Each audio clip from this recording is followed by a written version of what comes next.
Evan Jager, and you're watching MileSplit Live.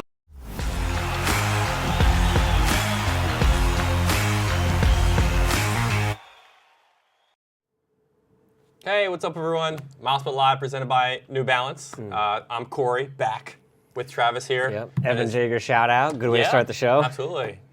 We got Trent in the back here, marketing guy, and our new guy, Matthew Borkus. We tried to get Matt on the show last time, and unfortunately, there's a situation with the mics, but he's here. Better late than never. He's the comedic relief today, so watch out for some jokes. We got a lot of things to unpack. Obviously, the at-large burst for NXN were announced on Saturday, but as always, we'll start first with our national performers of last week. That's Shane Bissell from California. He was first at the CIF Southern Sectional in 14:39. And we got Megan Lowe out of California, the Buchanan #2. She ran 17:18 at her sectional as well. Finished second at the state meet this past weekend, too. California. Where's the rest of the country at? California sweeping there. Get out and vote every week. We got one more meet probably left, NXN, so National Performer of the Week, probably going to go to somebody who wins. But that starts off, our usual segment, but we got to get into NXN. And what was critical was the committee deciding upon these at-large bursts and whether they were the correct choices. Yes. So... And we have a quick graphic we're going to throw up here that shows you what the official wording is from the committee as to what they are looking for. Corey, if you want to read us through this here. So the greatest weighting by the committee will be given to the third-place clubs from the championship race at each regional who defeated any eventual NXR champion in prior weeks. In order for the weighting to be employed for the third-place clubs, the victory must have occurred when at least 5 club members from the eventual NXR championship club competed in the same race as the aforementioned loss. So this is really, what this really boils down to is what do we know? And their answer is not a lot. We don't have a lot of information as to what is looked at. That's a pretty basic level. It's one small thing. We know it's impossible to judge an entire cross-country season based on that one metric. But even looking at that, there's already things that come into question in terms of the teams that were announced. When we look at this, we're going to talk about these teams, our thoughts. It's certainly not an indictment of any of these programs. We're more looking here at the process and trying to analyze whether decisions were made. Based on that information, I think the answer is no. It boils down to utmost importance goes to the third-place team, and then whether that team has beaten any auto qualifiers. Right. That's what's given to us. I think we can assume, or it's safe to assume, that other variables such as state championship wins, team average, maybe previous history at NXN, they play difference too. I think out-of-state competition, these things play difference. It might not be written down, but 9 committee members from each region, they all get together and they vote, and it has to be majority vote for these teams to get in for at-large bursts. So it's not like one person's voting on this team to get in and gets in. It's a consensus among all the 9 committee members. And for our viewers catching up to speed, if you could list them through what the actual teams were that did receive those bids. You've got them all written down here. I'm probably forget it off the top of my head. Yeah, so the at-large burst on the girls' side, Claremont, they were the third-place team in that overall merge. We had Broomfield from Colorado, who qualified last year. We also have Saratoga Springs from New York, and Blacksburg of Virginia, who finished third at the Southeast region. On the boys' side, we had St. Francis of California, Timpanogos of the Southwest region. Oh, man. Timpanogos, Utah fans, I got your back. And Desert Vista as well from the Southwest. So those are 2 at-large bursts from the Southwest. And our last berth goes to Green Hope from the Southeast region. Had a really great season. Yeah, there's certainly a lot of teams that deserve to be at nationals from this group. I think they chose a lot of strong programs who have had really good resumes. They finished third in their region and kind of hit the criteria as mentioned there. But to me, there are a couple that stand out and 2 that have really got a lot of people talking pretty immediately on Twitter as well. Saratoga's the first one. That looking at their resume, certainly in regards to the criteria listed on that, this is not a team that should have been selected to Nike Cross Nationals. They've had a rocky start to their year where they didn't really have any decent wins leading up until Feds. They finished 9th at Great American. They were back and forth even at the Section 2 meet at Suburban Council. They didn't make it to the state meet because Shen beat them at the Section 2 meet, but they did bounce back at Feds. They beat Shen, Monroe Woodbury, John Jay Cross River, and came back and beat those teams again at the regional. but they don't have any strong wins. They don't have a good 1 through 5 average. I mean, Camille, we hear, was sick, so she didn't have her best race. Well, you even look at Federation, their 1-2 spread between Kelsey Camille and Carly Vetter is nearly 2 minutes. Most teams, their spread are under a minute, maybe even 2 minutes in total. But right there, 2 minutes between 1 and 2, that just does not tell me that this team is very strong overall. So. And their one win, true win to their credit this season, is Feds. When we look at Shen has been in our rankings this year. They had a strong program, just got 4th at the regional, but those other teams aren't necessarily noticeable or resume-building programs. And for Saratoga, you don't really see what that process was, how this team got chosen. Kelsey Camille being sick, she finished 12th. I don't know if it's a play to get her to the national championship, in which case the only way you can do that is by bringing in their whole team since she was outside the individual qualifying. But Saratoga seems like a bit off of the radar, and that kind of consistent, trying to understand that is I think what most people are frustrated with this process every year and looking for more transparency. Doug Souls, big friend of MileSplit Live, big MileSplit Live guy, certainly outspoken. He had a couple responses that we're going to throw to in a second here on our screen, tweeting that without a doubt our 2014 team, they won the D1 title, finished 4th in the merge, but he was told since they were 4th, they weren't selected over other regions' 3s, and that is something that does lie into what we saw there. But since then, there's 4s that have been selected that don't make sense. And again, there needs to be more insight into the process, and everyone on the committee needs to be listed with how they voted to make this more transparent. There's been a lot of discussions even within our group today all morning about this. Matt, I know you had some thoughts here in terms of what he's saying about the committee being more open. What was your mindset when thinking of how this process could be improved? We can argue about Saratoga's selection all day long, but I thought at the very least the NXN selectors should come out and give an explanation for why they picked Saratoga over seemingly more deserving teams based on their own criteria. So each week we see in the college football playoff rankings reveal, the selection committee will at least come out and say why they ranked each team where. And it's sort of sad that the NXN selectors will do their selection in private and don't come out and at least give some reasons for their selection of Saratoga, for example. If they just want Kelsey Camille in their race and that's why they took Saratoga, then by all means that can be a reason, but at least give the explanation to the people that want to know and have reasons to think their own team's more deserving. I think the biggest thing to take away from this too is that one of the criteria was beating auto qualifiers. And you look at a team like Louisville Hebron on the girls' side, they beat South Lake Carroll, who finished first at NXR South twice over the season, districts and states. And, I will agree that there is no sort of decisive third place finisher on the girls' side. Outside of maybe Broomfield and Claremont, really, all the bids were up for grabs. So you only had a very small pool of selections you could have made. I think Saratoga Springs was on the back half of those selections. It's unfortunate a team like Centreville, which finished 4th in the Midwest, did not finish higher because I think they would have been a lock. But the biggest miss, I think, here on the girls' side is Louisville Hebron, because if you want to argue or you want to put in writing sort of this is the things that we're looking for, and we ultimately come to our decisions based on these criteria, then why aren't you picking the team that fits that? Saratoga Springs doesn't fit within that realm, and they haven't, like you said, haven't done much.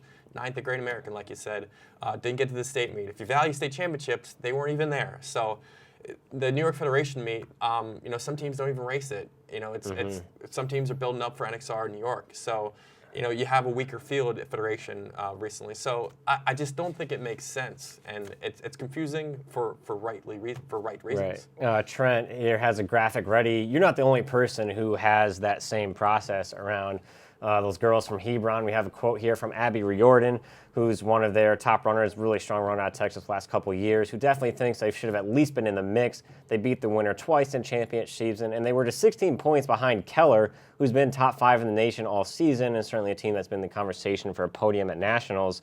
So when you look at those third place programs, you're right, where I think this is a very interesting year at the girls' side where there's not a whole lot of locks, that it's tough. I don't think, to the committee's defense, it wasn't like there were easy selections to make here, but they strictly on the criteria we read from their site at the beginning of this program. Hebron meets that with multiple wins against Southlake Carroll. Very close finish to Keller. That was a tight race between those top 3 teams. It wasn't a blowout like we've seen some other third-place teams are back pretty significantly. 16 points behind a team that's been top 5 all season long. This is really strong, and that's consistency as well, going from pre-Steepmate through the state championships all the way up to NXR. Hebron had a really strong postseason case, and Saratoga just doesn't quite get it. We had a lot of conversations coming in. A lot of people thought New York was a lock, or definitely on par to get a wild card, but it wasn't going to be on the girls' side. It was going to be on the boys. That's one of the other popular feedbacks we've gotten. Burnt Hills. Where are the Burnt Hills guys at? That's baffling to me, to be honest. Looking at what they were able to do this season, I mean, for them not to be chosen at the at-larges based on who we know got in, I don't believe, why were they not even in discussion? And we actually learned that, the final pick came down to a tiebreaker between Lyons Township and what was the other team? Desert Vista. Burnt Hills isn't even in the mix there. I don't understand it. And for them, they're one of the teams that has not traveled out of state. They've raced at McQuaid, beat Corning, but Corning's number 1 was in racing, so it's not a true comparison. But from all the other metrics we've seen, they're very comparable with FM and Corning. We saw it at the state championships where FM and Corning ran head-to-head. You have the head-to-head race, incredibly competitive. Burnt Hills ran solo in Class B, separate from each other, but they still ran virtually the same top 5. The average was similar. They were 3rd in the merge, but still every metric shows they're close. If they are putting weight behind a Feds win, in the case of Saratoga, Burnt Hills won Feds as well. They come back. I mean, ultimately it does boil down to, are you going to race well at regionals? The answer for Burnt Hills was no. And their 1 and 3 runners did not have the race they needed to win. If ands or buts, they would have been right around FM if they had run where they've been all season. But ultimately that didn't happen, which is unfortunate for them.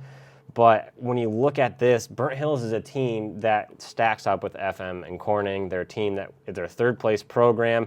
I think potentially head-to-head racing is the only thing that goes against them here is because they don't really have that much besides the NXR regional. But when we look at this, they're Class B in New York. They're not going to face the FMs and the Cornings of the world, because they're essentially in a different class. I mean, McQuaid, even though Corning was down, I think McQuaid should have factored into that decision heavily. A really great race, almost 2,500 runners line up for McQuaid. I mean, it's one of the best races in New York all season. Yeah. So, I think you do have to value that, despite the races that they haven't been able to run based out of their control. And the biggest question then is, if you're going to take Burnt Hills, someone else has to be taken off the list. Right. There's only one region here that got too big. Only one 4th place team that got brought in, and that's Desert Vista. I mean, for them, it's a historic performance. First in Arizona. First time in Arizona history. They certainly deserve a lot of credit for having a strong season. It's great to see. They've had a lot of good, strong girls programs in the last number of years, but for the boys program, this is a great step forward. When we look at the resume, strictly off what they said, they also don't have a win against a team that went on to win the NXR regional. Woodbridge just... Southlake Carroll was in Woodbridge, so they were above Southlake Carroll, but yeah, El Paso Eastwood was 3rd at South, and they beat South at Desert Vista Invitational.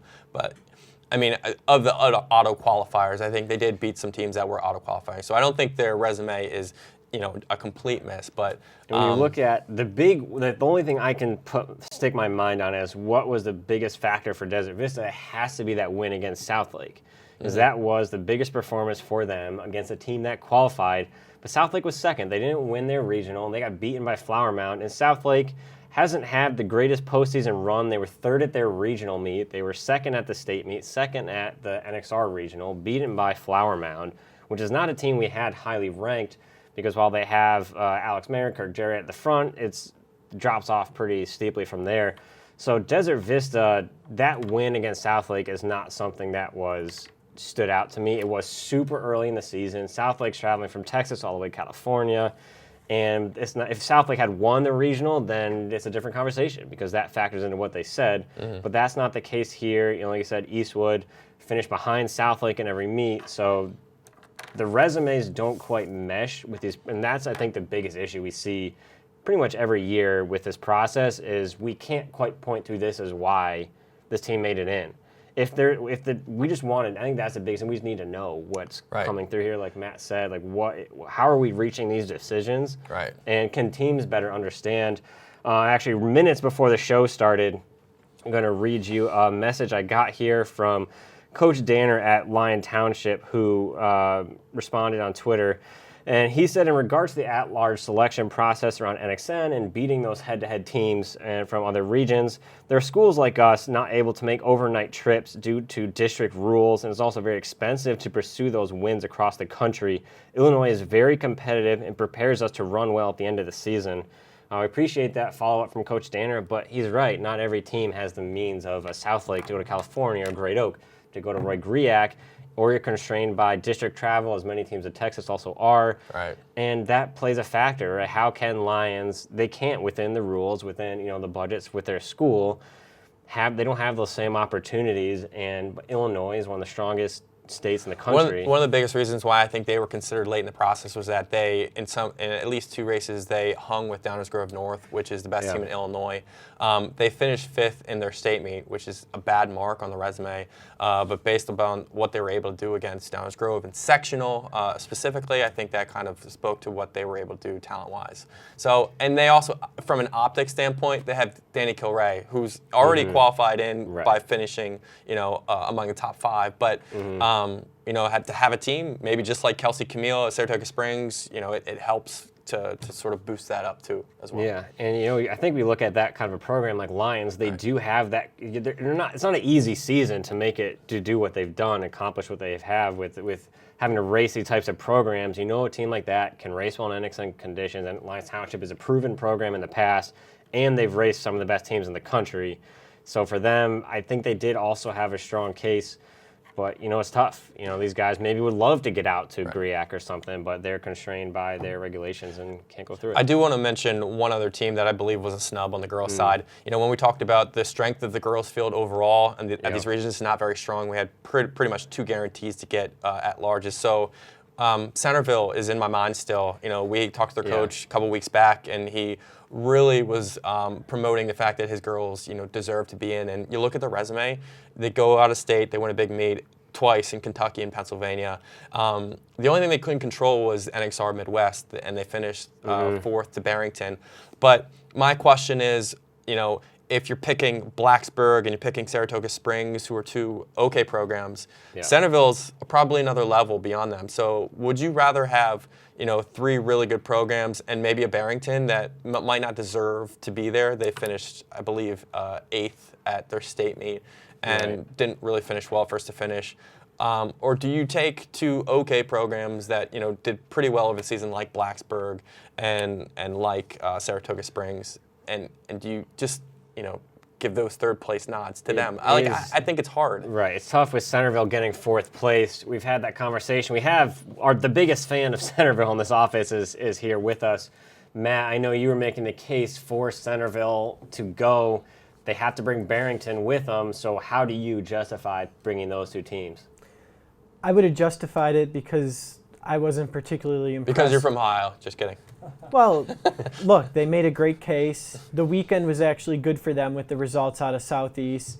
And Saratoga and Blacksburg don't have any particularly impressive wins on their resume, certainly none that stack up to Centreville. So I think this is a year where you could justify taking a Barrington to get Centreville to NXN, and I would definitely say Centreville was snubbed. Yeah. I think the only I'm going to respect Blacksburg because they won Great American, which is a really big meet, and I think they won Knights Crossing huge in Virginia. They were pretty much the best team in Virginia all year, but they did not have a great start, and they've been building up to this moment. So they themselves should have locked down an automatic bid in Southeast, and they didn't do it. It went to Cardinal Gibbons, and then DuPont Manual in Kentucky went 1 and 2. So I think Blacksburg wasn't able to do that. And I think that impacts them, and I don't necessarily think they deserve to get this bid over a team like Centreville because of that. The girls even knew it. Like when the announcement came, they had to go on stage and accept their 3rd place sort of nod, and you had girls crying because they didn't think they would get in. So I don't know. That's something to consider as well. Yeah, definitely let us know your thoughts. We're still taking lots of comments and feedbacks on social. A lot of people, definitely a hot topic. Yeah. We're going to keep moving, but man. I guess to pivot to our next section, NXN, which goes NXN, December 2nd in Portland, Oregon on a really fast, well, not fast, but it's on a golf course. It's a cross-country course. Glendover, yeah. It's tough at times, but of these wild cards that got picked among the boys and the girls fields, which have the best shot at reaching the podium? You know, that's a really great question here because now, regardless of how we feel about it, these are the teams that are making that step and going to NXN. And this year, in reality, of teams placing podium top 5, I don't think there's many among this group that can do that, which makes it tough. I think for me, Broomfield on the girls' side, they've had such a strong season. They're proven coming back from last year that this is a team I think that can bounce back. They were almost a lock, we thought, going in to get an auto. And so them getting third at Southwest isn't great, but I think these Broomfield girls are going to have a strong bounce back after this, going to NXN. They've been there before. They know how to execute. They've raced well there. And this Broomfield team could surprise some people. It's going to be tough sledding to going up to the podium, especially on that girls' side, but I think that they could have a really strong race, and top 5 is well within reach for them. Yeah, I'm going with Claremont. California is the strongest region, without a doubt, in my mind. And, you have Great Oak, you have Buchanan, but Claremont's not far behind.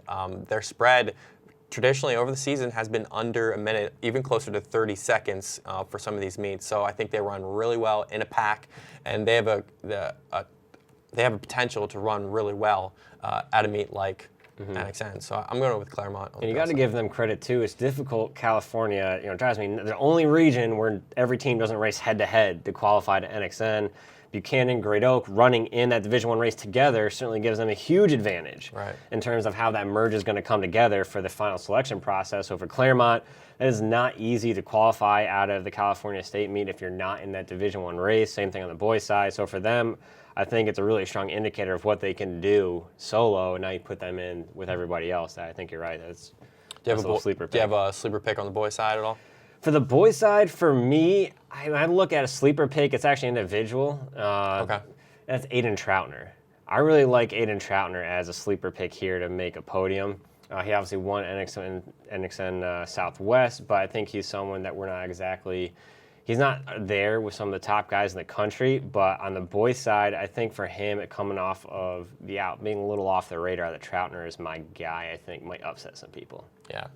I don't have a pick, so I don't think anybody. Yeah, it's tricky. And you like Timpanogos. I think based on what they've done with Centreville and how they match up there, we could see them, and they've been a team that have performed well in NXN many times. They're probably the best boys squad from all the at-larges, I think. But I don't see them competing with the Loudon Valleys, it's going to be tough. Timp was the first team once everything started unfolding on Saturday. We finally got who the true 3rd and 4th place team is going to be now the events are over.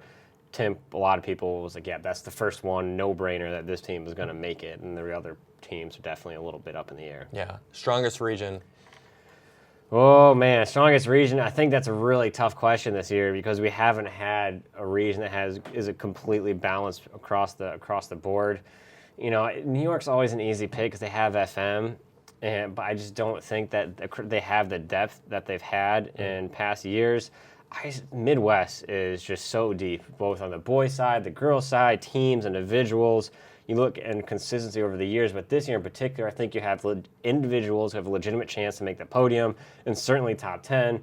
And same thing on the team side with everyone they're sending from the boys to the girls. You look at Yorkville, Naperville North, and same at Downers Grove North. These are all teams that have legitimate shots at the podium. I don't think all these other regions have as many programs or individuals who can accomplish that. So for me, and I look at strongest region, it's Midwest stands out for sure. I would say a Heartland, really, by virtue of Wayzata's potential to go top 5 in both the boys and the girls race. I think the girls have a shot to go top 2 maybe even in that race. And I don't know if they're upsetting FM. That's a tall order, but they really have a really rounded squad that can run well together. And then you have to look at Idina's girls.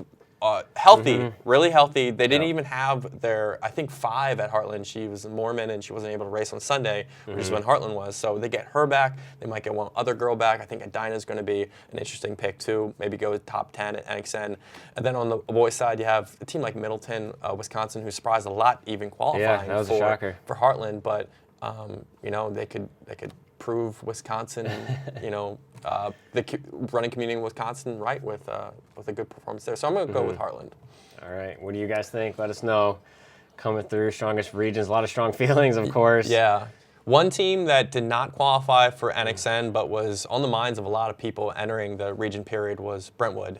The Tennessee boys team went through a lot over this season, obviously, to get to where they were. They pretty much took a stand against their high school after they believe they were unfairly treated by new coaches and administration that came in. Didn't allow 6 of the boys to run with the high school team, so they decided to run unattached this season, and they were eventually granted the access to run at NXR Southeast, but it was only their 3rd race of the season after going to Adidas XC Challenge and the Gene Furman Invitational in South Carolina. So just getting there was a whole tall order for Brentwood, but in reality, they finished 6th with just 6 boys in a really tough region, one of the best in the country. And I think they really proved themselves, you know, despite the lack of racing. You look at Brody Hasty, our #1 runner of, you know, all year, ran just 4 seconds off his PR from the same course last year. Every other runner on that team ran a PR at Southeast. And you know, when your bulk of your season is just training and you're sort of picturing the long haul and where I need to be. And uncertainty if you'll actually be able to race. Exactly. I mean, how do you manage that? Like, how do you get past those feelings of, you know, I'm not even competing? So I think they did a good job realizing that. The only thing I saw at Southeast was at the 2K mark, they had their 3, 4, and 5 back in the pack. I think it was Luke Latin, Elias Sandifer, and Quinn Heathcock. And they ran together. It was obvious they had a plan, but they were just too far back. And I think had they been a little bit closer to the middle of the pack, they might have made some ground, and they could have possibly even scooted up to 4th. Yeah. 28 points separated them and the 4th place team. So can you imagine a team like Brentwood with just 6 runners becoming a 4th place team at Southeast? It was a really interesting story, and we don't see it very often. Yeah, you know, we saw 2 years ago a team from Georgia made it with 5 runners, which is pretty wild. I think for Brentwood, it's a great way for them to end their season, you know, being in flux, to be able to finish at NXR. I don't know, do they actually have a chance? I don't know. It'd be a bit of a stretch. I think there's as good of a podium team as were last year. They're just not returning enough guys to have been a legitimate contender, but still finishing 6th. When we really didn't know what we were going to see from these guys, I think what they were able to do on so little racing is still, they should still be happy with that result and what they're able to accomplish. And of course, I'm sure they'll be rooting for Brody on Saturday, that's for sure. Scott Thompson, who hadn't run the entire season, he was kind of rehabbing from an injury, came back, ran an 11-second PR at Southeast, and he was one place away from getting an individual berth. So, you know, they could have had 2 at NXN, which would have been a great story. But, you know, a lot of those guys are young. They'll be back, so it'll be interesting to see. Let's move to our dark horse picks for NXN, both team and individuals. What do you foresee at Nationals? Man, dark horse, I really like Caitlin Hart out of the Midwest. You know, I think she's run super fast times. We see it every year out of Illinois. Insanely fast times constantly with these guys, and both on the girls' side too. It's only 3-mile courses, and so it's hard. You got to take it with a grain of salt. But with Caitlin Hart, I really think she's put together a strong performance, and she keeps running well. She hasn't really had a drop off or a race that kind of like throws up a red flag. And so I think for her coming back this year, really having a strong season-long performance, winning regional, I think she's doing everything she needs to do, and she's an athlete who can run well at NXN. For her, it's another really strong year at the front in terms of girls and individuals. But Caitlin Hart, I think, has a really strong chance to upset some of these bigger names who have been on top of the national rankings all year. And it'd be really great for her, for all the Midwest fans, I think, to prove that they have the individuals as well to back up some of the teams they have going. Yeah, beyond Caitlin Toohey, like, do we even sort of have a rough estimation of like who might fill in the gaps? Like, it's really, I think the girls' race isn't so set in stone. So a girl like Caitlin Hart is an interesting pick. Like Bree Oakley, she's a former soccer player, so she's got great leg speed, and I think that's a good pick. In my mind, I'm going with Bozeman. They're from the Northwest. Yeah. They won NXR Northwest. They run an elevation. They were at NXN last year, finished 8th overall, and I think they might be even better than last year. Their low stick, Camilla No, is running phenomenal right now, and I think she has an opportunity to be in that top 5. And the one thing that really benefits Bozeman is their pack running. If they can keep tight, especially in a race like NXN, which can string out, I think they have an opportunity to really finish well in that girls race. I think probably the wildest thing I've heard in terms of sleeper picks this morning, Matt was talking to me. He's picking Flower Mound here for a top race at NXN. I had to put you on blast here. What are you talking about? I didn't pick Flower Mound to win. I just said if I have to pick a dark horse team, you could do worse than to go with a team with 2 legitimate low sticks. You have Alex Mayer, whose resume speaks for itself, and you have his teammate whose name escapes me right now. Jared Kirk. He won the Texas State meet in Alex Mayer's absence. When you're starting with two low scores like that, if your 3, 4, and 5 come through, I think that's a solid team to pick. If you're talking dark horses. Yeah, I think a top 15 would be an impressive finish in my mind for Flower Mound. Yeah. It was impressive that they even got there, because to get through South Lake and the Woodlands and El Paso Eastwood that had been running well in the postseason, but they just don't have the depth through 5 and that compression once they get to this field. Right. That's a less ridiculous opinion than Corey saying that Heartland was the best region. So. Wow, throwing shade. Matt Borkus, man. No love for the Heartland. What were you specifically opposed to? Everything about that take? Yeah. You don't think Wayzata is a top 5 contender in both boys and girls? I just don't think it's a deep region. All right. Well, fair enough. You're entitled to your opinion. So, Trent, do we have any action socially? We got some action here. We got Sam O'Donnell saying Tierney Wolfgram is legit. What do you guys think about her as a sleeper pick? I think you have her on your board. I really like Tierney Wolfgram. I think she's a cold weather runner more than a humid runner, because she's finished 9th at Foot Locker, and I feel like it was a little more temperate conditions, and at Heartland she crushed it, and it was 45 degrees. So I think she really excels when the conditions aren't in the favor of most runners, and the fact that she was able to break 17 at Heartland really is great for her resume. I think young, but really has the potential to do really well. Yeah, no doubt about that. All right. What else can we go to? I guess, do you have any other dark horses? No. I'm ready to make some picks, Corey. NXN time. Let's make some picks. Put the money on the table. Predictions for the individual race on the boys' side. My dude, Team Hoarder, all the way. Since day one, we're not holding back. The performance for him winning the regional solidified it in my mind, beating all those strong players from Illinois as well, moving outside of his state. Brody Hasty is the heir to the throne, so to speak. He's proven he can race, but I think Dustin Hoarder is coming in. It's all gloves are off. Right. To me, I think he's going to come out here. He's going to attack this race. He's going to attack Brody. I am super pumped for this. I'm going Team Hoarder all the way to win and take down Hasty. You also have Alex Mayer at number 3, which is a curious pick as well. I do have Brody Hasty finishing second. Alex Mayer, I've talked about this before on the show. I think he's a gamer. He's a competitor, an athlete. He made the right choice in taking off Foot Locker South. There were some conversations he had in a post-race interview a couple weeks ago where he said he might go to Foot Locker South as well, get another race, but he did not do that, which I think was a smart move. Rest up, all your eggs in one basket, because if you want to be the true national champion this year, you have to race Brody Hasty. That's what it comes down to. Whoever wins Foot Locker is not going to be the true national champion, because Brody Hasty is a top dog coming back. You have to race NXN, so that's where he's going, because he wants to be there. He's going to bounce back. Obviously, NXR is not the race that we normally see with him, but he was sick. He's coming. He can jog to second place. That's fine. I think he's a guy who shows up on race day, and it's Mayer Podium. It would not surprise me to see him beat Brody Hasty for second place. I don't know.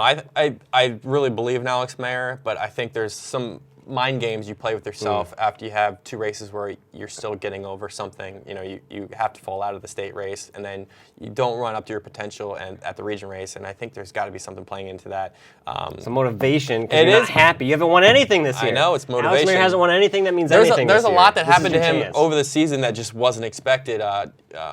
McNeil got canceled. He had to go to Nike South. I mean, there's a lot of stuff that just did not go his way this year. Last year, Alex Mayer's the last man out. He was the third wheel to the Reed Brown Sam Worley show. They just owned Texas last year, so as good as he was, he just never got the spotlight. So this was Alex Mayer's year, and unfortunately, because of these other circumstances, he didn't have anything. So what's happened this season? So I think that's part of why he's going to bounce back even stronger. This is his chance now. As the season hasn't gone as he wanted. He should have had a state title, but he doesn't. He should have had a region title, but he doesn't. So how about a national title? Let's go. All right, I'm going to make the correct picks rather than the picks that you would like to see. I don't even have Dustin Horner in my top 3, by the way. Ohio lover over there doesn't even agree with me. Man. But, I mean, I would love to see Dustin Horner go out and try to break Birdie Hasty, because Birdie Hasty's going to be like, I'm sorry, I'm not even worried about you. So he's going to go through and he's going to race his best race at NXN. He's going to win pretty handily. I think this guy is just phenomenal, and you get to see that when he goes to NXN. I mean, he just has unbelievable aerobic capacity, and I think he really churns out races from a just physical nature. So I really believe in him.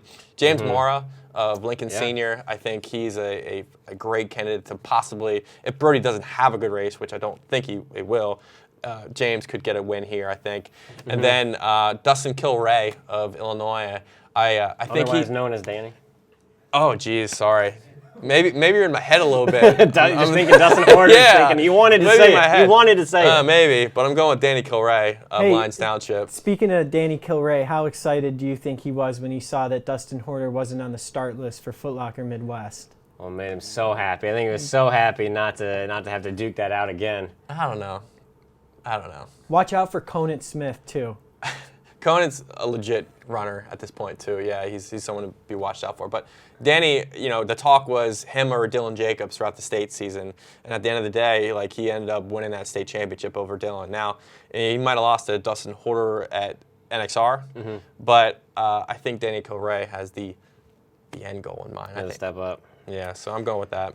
What about teams? Yeah, teams. Boys teams. I talked about this team before the regional, unsung heroes. You know who's going to win this year? Mountain Vista from Colorado. Throw everything you knew out the window. Mountain Vista, does the improvement we've seen in the postseason is unheard of. I think this team is just going to keep getting better and better.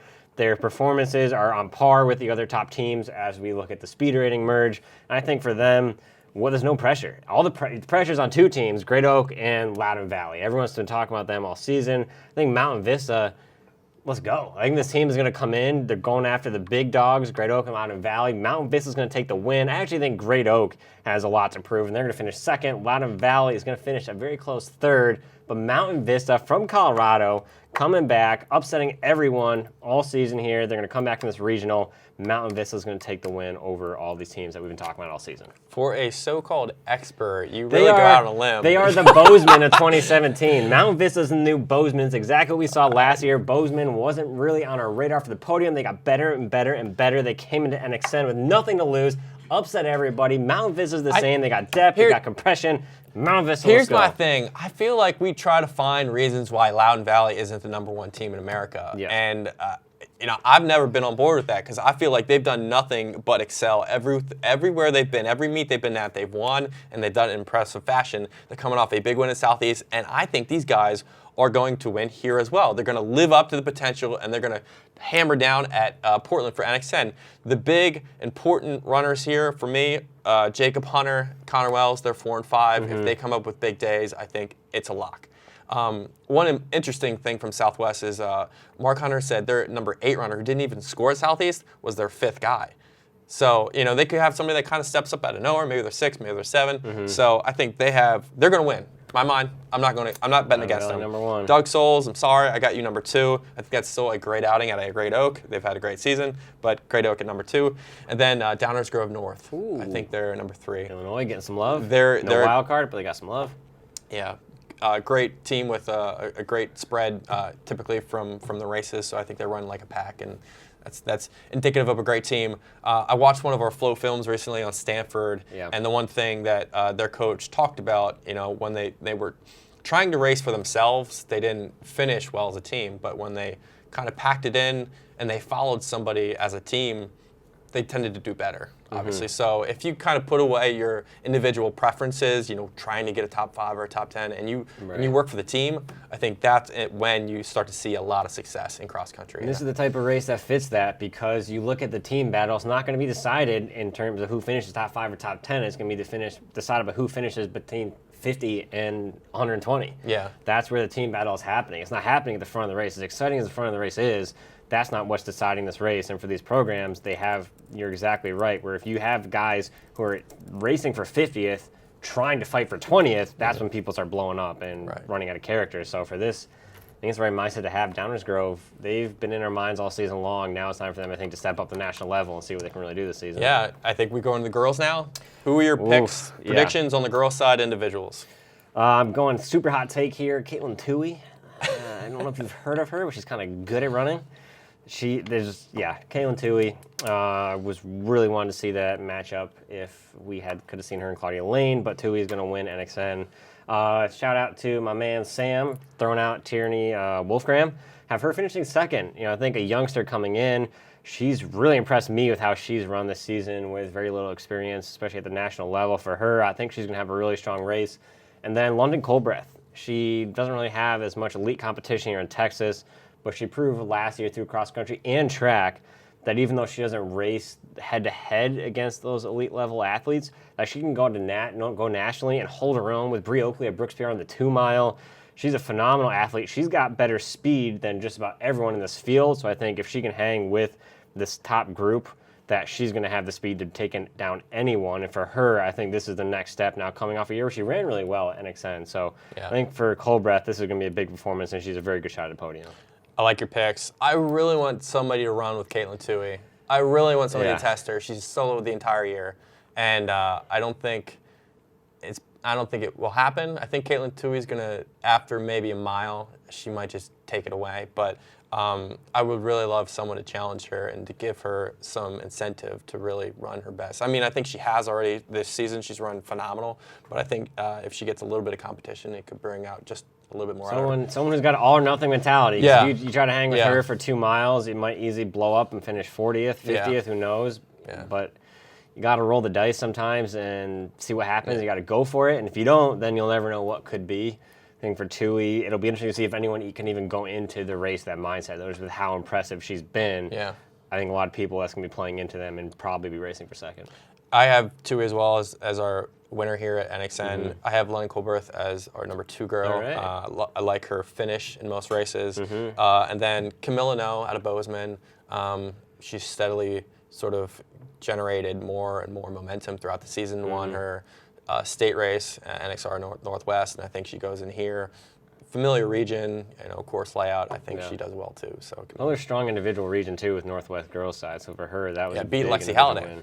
So girls teams. Yeah, I'm not backing down. Wayzata, the FM Kryptonite. I think they're going to come back. They are going to defend their 2013 upset and do the same thing here. Wayzata is going to take down FM, and I know how good FM looks. I certainly have them getting second place. They look nearly unbeatable. If there's a team that can do it, I think Wayzata is that team. So I'm sticking with those girls to come back. They're going to win. FM second, and besides everything I've said, Keller, they're going to get their podium spot.